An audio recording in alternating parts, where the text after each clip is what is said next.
Which of the following statements is true about the function f defined above? All right, f is always increasing, f is always decreasing, x approaches them. Okay, so this is 1.7. We're dealing with rational functions, and what we have upstairs is a function with a degree of 1.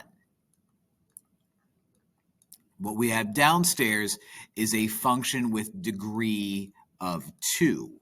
Now, specifically,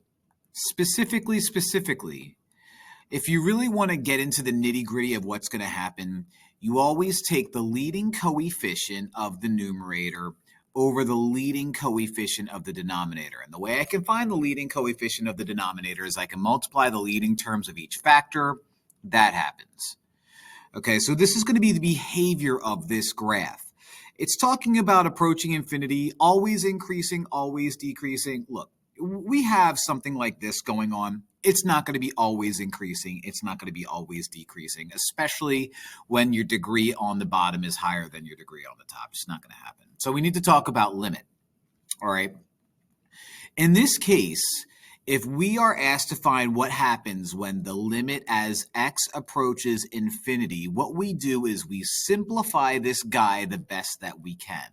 So we are being asked to find the limit as x approaches infinity of 1 over x. What's going to happen realistically with this guy is as x gets larger, this guy approaches 0. For example, if I were to plug in 1, I'd get 1. If I were to plug in 10, I'd get 0.1. If I were to plug in 100, I'd get 0.001. And as x gets really big, we are going to get a really small number, which is 0. So as x approaches infinity, the denominator of the function increases at a faster rate than the numerator. Yup.